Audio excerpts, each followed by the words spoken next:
Chers collègues, bonjour.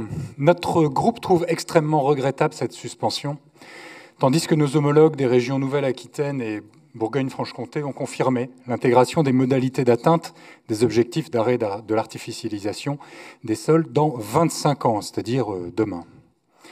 Il y a une semaine, ça ne vous a évidemment pas échappé, des torrents de boue ensevelissaient à jamais des centaines de vies dans la région de Valence, en Espagne, suite à un épisode pluvieux historique s'abattant sur des zones aussi imperméabilisées que dans le reste du monde dit développé.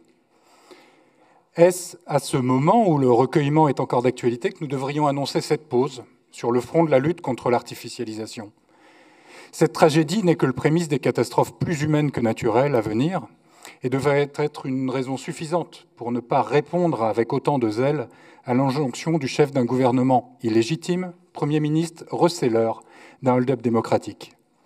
Au-delà de cette insulte faite aux victimes ici et ailleurs, cette décision, c'est aussi affaiblir encore la dernière proposition encore vivante de la Conférence citoyenne pour le climat, tombeau des dernières illusions démocratiques entretenues par le président Macron.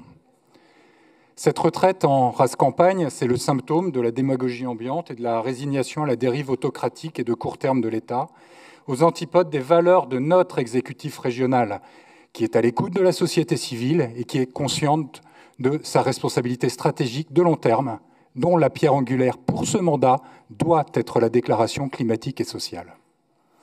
Face à la dérive climatique, toujours plus rapide et puissante dans les faits que les pires prévisions du GIEC, il est urgent de préserver nos puits de carbone et nos surfaces arables.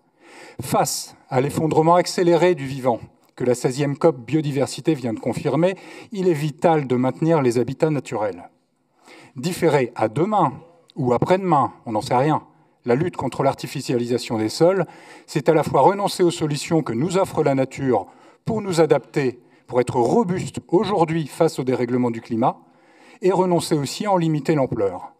C'est poursuivre l'exploitation de notre terre-mère jusqu'à sa destruction sur l'autel de la croissance et de la compétition économique, qui sont les religions mortifères et suicidaires de la partie dominante et déboussolée de l'espèce humaine, conformément au trumpisme tout juste triomphant.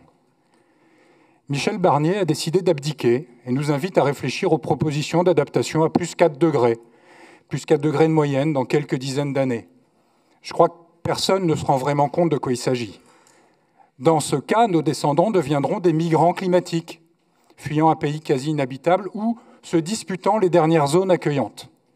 Au nom de l'attractivité économique de court terme, j'entends développement, sommes-nous prêts à compromettre à tout jamais pour nos enfants la capacité de vivre dans une contrée tempérée offrant les conditions du bien vivre?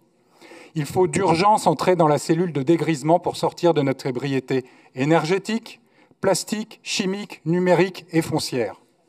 Notre responsabilité historique pour les générations futures est de sanctuariser puis fortifier la biodiversité, les espaces naturels et agricoles dont il faut rétablir la bonne santé. C'est l'assurance de notre robustesse à l'avenir.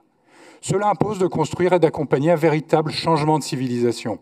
Je vous invite à lire ou écouter par exemple Arthur Keller, Aurélien Barraud, Olivier Hamant, qui parmi tant de scientifiques expliquent aujourd'hui cette nécessité absolue de nous réconcilier avec le reste du monde vivant.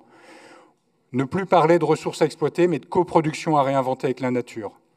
Un changement de société que je vous propose, par exemple, c'est se demander en pleine crise du logement si la notion de résidence secondaire, parfois tertiaire, est soutenable.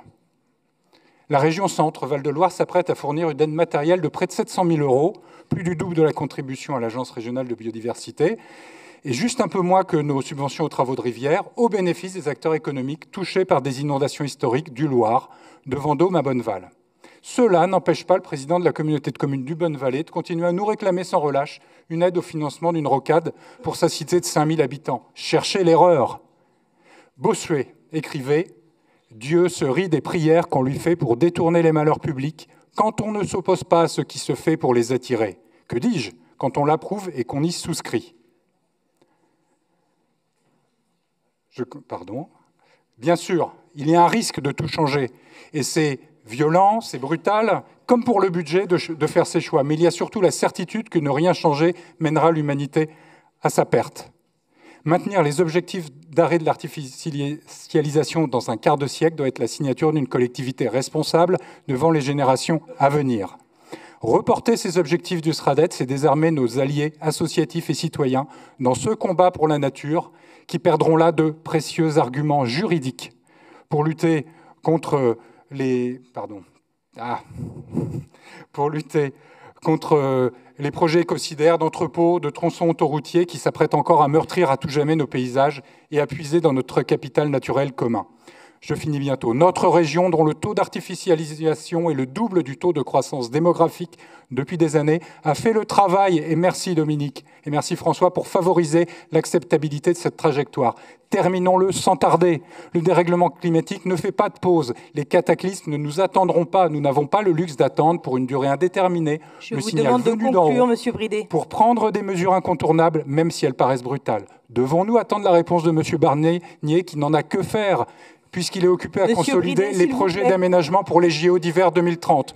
Soyons raisonnables et courageux, ne perdons plus de temps pour sauver aujourd'hui ce qui sauvera nos enfants demain.